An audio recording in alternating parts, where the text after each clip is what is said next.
Hello and welcome back to Prep Classes Academy. Today we'll start with the second chapter of Learning and Teaching of semester 2 of B.Ed. So let us begin with the next chapter of Learning and Teaching. Behaviorist perspective of learning. So we'll be discussing about various theories. The first is trial and error theory. Trial and error theory was proposed by Edward Lee Thorndike, 1874-1949. He was a leading American psychologist and pioneer in educational psychology. Now, what is trial and error learning? It refers to the process where an individual learns through repeated attempts, eliminating unsuccessful responses until the correct solution is found. It's not based on insight or understanding, but on accidental success followed by reinforcement. तो इसका मतलब क्या है? Trial and error learning में एक ही चीज़ को बार बार रिपीट करा जाता है, तब तक करते हैं जब तक एक सक्सेसफुल अटेम्प्ट नहीं आ जाता. तो बेसिकली इसमें लर्निंग नहीं होता, इसमें ये होता है कि तुम तब तक करते रहो जब तक तुम्हारा एक जो रिलायबल सोल्यूशन है वो नहीं आ जाता. तो इसीलिए इसको रिपीटेड अटेम्प्ट्स के साथ किया जाता है and it is known as trial and error. जब तक एरर हो रहा है तब तक ट्राई करते रहना है. Now his classic experiment was a puzzle box. उनका एक्सपेरिमेंट था एक puzzle box. He placed a hungry cat inside a specially design puzzle box. एक पजल बॉक्स के अंदर उसने एक हंग्री कैट को रखा और एक छोटा सा पीस ऑफ फिश था which was place outside the box as a reward. और रिवॉर्ड के तौर पे बाहर एक पीस ऑफ फिश था. The cat had to perform a specific action, example pulling a string or pressing a lever or to open the door and get the food. तो उस cat को क्या करना था? मेहनत करना था, कोशिश करना था, कुछ ना कुछ करते रहना, अटेम्प्ट लेते रहना जब तक वो उस फिश को अपने तक नहीं ले आता. ऑब्जर्वेशन क्या था इसमें? The cat made random movements at first, scratching, meowing and biting. पहले वो इरिटेट हुआ बहुत ज़्यादा क्योंकि वो उस फिश तक नहीं पहुंच पा रहा था. जब वो उससे थक गया, by chance it would eventually pull the correct lever and escape. कुछ ट्राई करते करते पहले बहुत इरिटेट हुआ, स्क्रैच किया, बहुत ज़्यादा चिल्लाया, बहुत ज़्यादा बाइट किया. सब कुछ करने के बाद जब कुछ नहीं हुआ, वो अंदर जितने भी सामान थे या फिर अंदर जो भी था, लिवर था पुल करने के लिए, उन सब चीज़ों को महसूस करने लगा, टच करने लगा और गलती से इवेंचुअली उसने क्या किया, जो करेक्ट लिवर था उसको दबा दिया. उस वजह से उसका जो केज था, वो जो बॉक्स था वो खुल गया. खुलने के बाद वो आराम से वहाँ से एस्केप कर सका. तो after repeated trials the incorrect responses reduced and the correct action was perform more quickly. तो इसका कंक्लूजन क्या है कि यहाँ पे ये जो ट्रायल एंड एरर मेथड है, इसमें ग्रेजुअली जो है वो सोल्यूशन आ जाता है और जो करेक्ट बिहेवियर होता है that was strengthened because it led to satisfying outcome. और वो उसने जो इतने सारे अटेम्प्ट्स के बाद जो उसने बॉक्स खोल दिया, it was the cat was so satisfied क्योंकि वो बॉक्स खोलने के बाद उसको एक सैटिस्फाइंग आउटकम मिला, उसको वो फिश मिल गया. अब कैरेक्टरिस्टिक्स क्या है? मोटिवेशन जो होता है इसमें एसेंशियल होता है. अब आप बोलोगे अरे छोड़ो, कौन मेहनत करेगा, मैं बैठा रहता हूँ उस बॉक्स के अंदर. वैसा नहीं होता. एक मोटिवेशन बहुत ज़रूरी है, एक हंगर, एक क्यूरियोसिटी होना बहुत ज़रूरी है. इसीलिए एक हंग्री कैट को अंदर रखा गया था. रिपीटिशन जो होता है वो इन्वॉल्व होता है और जितना रिपीट करते हैं एरर उतना डिक्रीज होता रहता है. Learning is mechanical and gradual. Learning जो होता है वो ग्रेजुअली होता है, कुछ उसमें अंडरस्टैंडिंग इन्वॉल्व नहीं होता. उसमें एक होता है कि प्रैक्टिस किया, एक ही चीज़ को बार बार रिपीट करना. Reinforcement is the key, यानी success reward strengthens the correct response. Law of learning क्या था? पहला है law of effect. Action followed by satisfaction are more likely to recur. Unrewarded और unpleasant result weaken the response. Example, a student praised for solving a math problem correctly is more likely to try similar problems again and again. ये हमारे human behaviour में है. तो Thorndike का जो ये law था उसमें पहला था लॉ ऑफ इफेक्ट, यानी अगर उसको सेटिस्फैक्शन मिलेगा तो वो उस चीज़ पे फिर से मेहनत करने के लिए नहीं कतराएगा. तो उसी तरीके से एक बच्चे को अगर कोई एक प्रॉब्लम सॉल्व करने पर उसको बहुत ज़्यादा प्रेज़ किया जाता है, क्लास में उसके लिए क्लैप किया जाता है, तो वो या तो स्कूल में या तो घर जाके फिर से सेम टाइप के क्वेश्चंस को और सॉल्व करने की कोशिश करेगा क्योंकि उसके अंदर एक सेटिस्फैक्शन है. फिर लॉ ऑफ एक्सरसाइज या practice. Connections are strengthened with use and weakened with disuse. Obviously अगर आप किसी चीज़ को बार बार यूज़ करोगे, चाहे वो एक वोकेबलरी हो, चाहे कोई एक वर्ड हो, कोई एक सम हो, किसी भी चीज़ को बार बार आप यूज़ करेंगे तो वो आपकी स्ट्रेंथ बन जाएगी, आपको वो याद हो जाएगा. और अगर आप डिसयूज़ करेंगे तो वो वीक हो जाएगा. The more you practice a skill the better you get. फिर है law of readiness. Learning occurs best when the learner is physically and mentally prepared. अगर वो रेडी है, अगर वो रेडी नहीं है तो कभी नहीं हो सकता. रियल लाइफ एग्जाम्पल क्या है? A baby learning to walk, they fall many times before learning to balance. Trying different keys to open a lock, एक लॉक खोलने के लिए आपको 10-15 कीज दिए गए हैं, तो आप सबको ट्राई करोगे एंड फाइनली जब वो खुल जाएगा you will get a satisfaction. Learning to cook by adjusting ingredients and methods. Trial runs in sports. अब एडवांटेजेस क्या हैं और इसके जो ट्रायल एंड एरर लर्निंग है उसकी हम लोग एक बार देख लेते हैं. बेनिफिट क्या है? एनकरेजेस एक्सप्लोरेशन, क्योंकि आप हर चीज़ें करने की कोशिश करते हो, हर मेथड ट्राई करते हो, तो एक्सप्लोर करते हो. प्रमोट्स परसिस्टेंस, यानी रिपीट करते रहते हो. रीइंफोर्सेस सक्सेसफुल हैबिट, एक करेक्ट एक्शंस जो होता है उस वजह से आप और ज़्यादा सक्सेसफुल भी फील करते हो, आपका सक्सेसफुल हैबिट रिपीट होता रहता है. Useful for motor skills, motor skills यानी फिजिकल एंड मैनुअल स्किल्स के लिए बहुत ज़रूरी है. नेक्स्ट है पैवलोवियन conditioning theory of learning.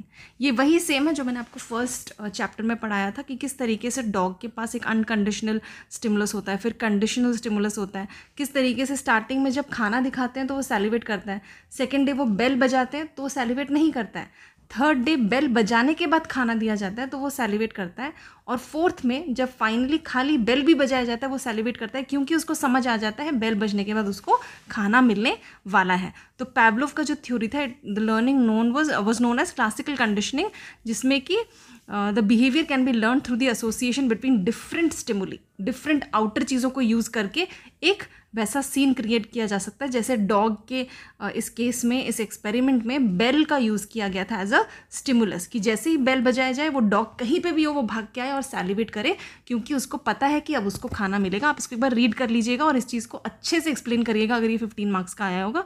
Otherwise आप जितना इसमें लिखा है that is more than enough.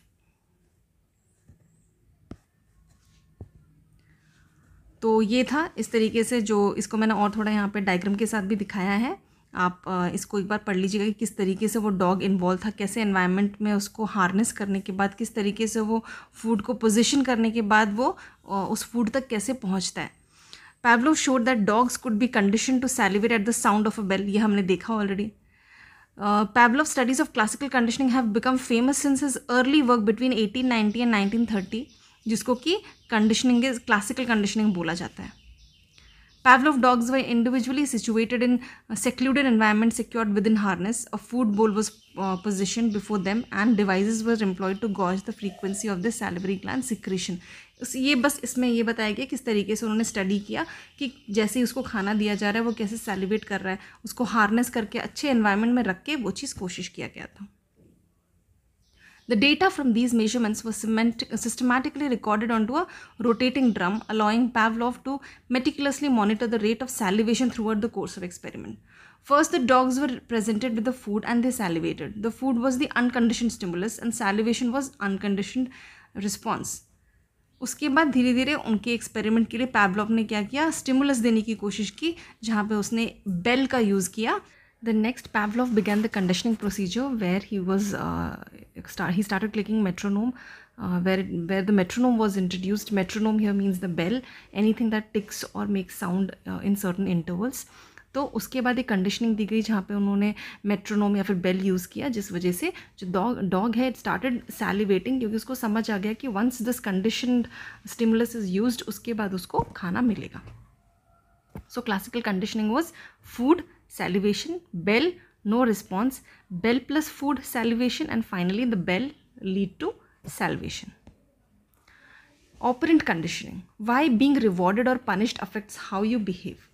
Operant conditioning, sometimes referred to as instrumental conditioning, is a learning method that employs rewards and punishments for behavior. Behavior के लिए certain rewards या punishment दिया जाता है. Through operant conditioning, an association is made between a behavior and a consequence for that behavior. For example, when lab rats pass a lever when a green light is on, they receive a food pellet as a reward. तो जैसे ही green light में जब रहता है तब वो lever अगर press करते हैं तो उनको खाना मिलता है. When they pass the lever when a red light is on, they receive a mild electric shock. As a result, they learn to press the lever when the green light is on and avoid the red light. तो इस तरीके से वो reward और punishment के basis पे बार बार उस चीज़ को प्रैक्टिस करके वो समझ जाते हैं कि जब ग्रीन लाइट है तभी उनको लिवर पे क्लिक करना है और जब रेड लाइट है तब उनको नहीं करना है, नहीं तो उनको एक mild shock, electric shock feel होगा. तो operant condition is not just something that takes place in experimental setting while training lab animals, it also plays a powerful role in everyday learning. Reinforcement and punishment take place in natural settings all the time, as well as in more structured settings such as classroom or therapy sessions. How it works: if you raise your hand to ask a question and your teacher praises your polite behavior, you will be more likely to raise your hand the next time. Obviously बात है, अगर teacher ने जैसे question पूछा या फिर बच्चे को कुछ डाउट है, उसने हैंड रेज करके पूछा, तो टीचर ने अगर उसके इस चीज़ को प्रेज किया कि सी ये स्टूडेंट कितना अच्छा है, हैंड रेज किया, पोलाइटली इसने पूछा क्वेश्चन, तो उससे क्या होगा, वो बच्चा नेक्स्ट टाइम हर बार उसको जब भी डाउट होगा वो बिना डरे हाथ उठाएगा और रेज करके क्वेश्चन पूछेगा. बट अगर उसी टाइम पे टीचर उसको डांट देती कि क्लास के बीच में तुम क्यों डिस्टर्ब कर रहे हो, क्यों तुमने हैंड रेस किया, मैं अभी पढ़ा रही हूँ, तुम बाद में पूछ सकते थे, कुछ इस तरीके से का बिहेवियर अगर आ जाता है, तो वो बच्चा 100% ऐसा है कि वो नेक्स्ट टाइम से कभी भी हाथ नहीं उठाएगा. तो this is the way we can discuss, we can related to the this experiment which we had just now discussed regarding rewards and punishments. Now feature, classical conditioning और ऑपरेंट कंडीशन में क्या हम लोग फीचर्स देख सकते हैं, क्या difference है. इंट्रोड्यूस किसने किया था, पैवलोव ने, क्लासिकल कंडीशनिंग और ऑपरेंट कंडीशन स्किनर. फोकस क्या था, association between two stimuli classical में, लेकिन ऑपरेंट में behaviour and consequences. Nature response कैसा था, इनवॉलंटरी था, ऑटोमेटिक था क्लासिकल कंडीशन में, जिसमें वो ऑटोमेटिकली सैलिवेट करने लगता है. लेकिन ऑपरेंट में वो लिवर प्रेस करने पर उसको पता है कि कब क्या करना है. तो एक वॉलंटरी और पर्पसफुल एक उनका रिस्पॉन्स रहता है. की कॉन्सेप्ट क्या है, लर्निंग थ्रू स्टिमुलस है क्लासिकल कंडीशन में, और ऑपरेंट में उनका पनिशमेंट और रिवॉर्ड.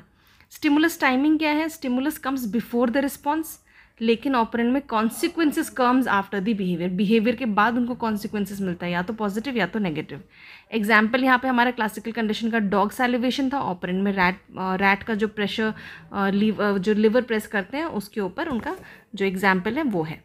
तो इस तरीके से आप दोनों का डिफरेंस देख सकते हो. मोस्टली ये क्वेश्चंस एग्जाम में आते हैं. अगर ये 15 मार्क्स में आता है तो आप दोनों कंडीशनिंग को पहले समझाओ, फिर ये डिफरेंस दो. If it comes only for 10 marks और 5 मार्क्स, तो ओनली इस ये जो पिक्चर आपको अभी दिखाया है, feature, classical and operant conditioning, इसका जो डिफरेंस है इसको थोड़ा इलेबोरेट करके आप 3-4 पेज में कर सकते हो.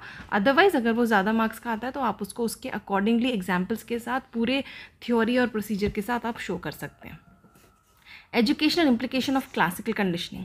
एजुकेशनल इम्प्लीकेशन इसका क्या है, creating a positive classroom environment, associating learning with pleasant experiences can reduce anxiety, using encouraging tones. अगर प्रेजेस हम लोग यूज़ करते हैं बच्चों के लिए तो वो बच्चों को एक पॉजिटिव एनवायरनमेंट प्रोवाइड करता है. क्लासरूम में एंजाइटी कम करता है. कैसे, हम लोग अगर गेम, म्यूज़िक, स्टोरीज, इस तरीके से इंजॉयबल चीज़ें यूज़ करके क्लास में पढ़ाएं तो वो क्लासरूम में जो एंजाइटी होता है वो रिड्यूस कर देता है. Formation of habits and attitude, repeated pairing of respectful behaviour with teacher approve foster good conduct and cooperation. Negative conditioning of course कम हो जाएगा अगर क्लास में हमेशा पॉजिटिविटी रहेगा. क्लासरूम सिग्नल्स यूज़ करना, जैसे बेल्स, हैंड सिग्नल्स या specific phrases can condition students to pay attention और change activity. Educational implication of operant conditioning कौन सा, ऑपरेंट मतलब जिसमें हमारा रिवॉर्ड एंड पनिशमेंट है. Reinforcement increases learning, positive reinforcement जिसमें प्रेज करो, बच्चों को बार बार रिपीटेटिवली बताया जाए कि ये बिहेवियर अच्छा है, ये ख़राब है, तो उससे उनका जो रीइंफोर्समेंट है वो लर्निंग जो होता है वो इंक्रीज़ होता है. शेपिंग बिहेवियर, ऑफकोर्स अगर उनको गलत काम के लिए पनिशमेंट दिया जाए, अच्छे काम के लिए रिवॉर्ड दिया जाए तो उनका बिहेवियर ऑटोमेटिकली शेप होगा. Use of punishment, mild consequences ज़रूर चाहिए बच्चों को in order to make them do or make them behave properly in the class. Feedback and evaluation, providing immediate feedback, बच्चों को immediate feedback देना कि अगर तुम गलत हो तो ये गलत है, एरर उनका बताना, सही हो तो सही बताना, वो evaluation जो है, feedback जो, वो बहुत ज़रूरी है. Behaviour modification programme, of course use of behaviour charts, point system या फिर टोकन वगैरह यूज़ करके क्लास में हम लोग बच्चों को सेल्फ डिसिप्लिन सिखा सकते हैं. और ऑफकोर्स सेल्फ मोटिवेशन, जो कि एक gradually reduces external rewards to help student develop intrinsic motivation over time. तो फिर से ये टेबल एक है जिसमें एस्पेक्ट्स के साथ हमने इसको डिस्कस किया है, उसका फोकस क्या है, स्ट्रैटेजी क्या है, टीचर का रोल क्या है और एग्जाम्पल क्या है. इसको आप एक बार देख लीजिए इसमें. और इसी चीज़ को और ज़्यादा एग्जाम्पल्स, जैसे आप में से काफ़ी सारे ऑलरेडी टीचर्स हो तो आप अपने लाइव एग्जाम्पल्स भी इसमें डाल सकते हो, जो आपने फील किया है क्लास में. और बाकी इसको प्लीज़ रीड करके इसको और ज़्यादा इलैबोरेट कर सकते हो. Thank you so much for watching. Stay tuned for more videos.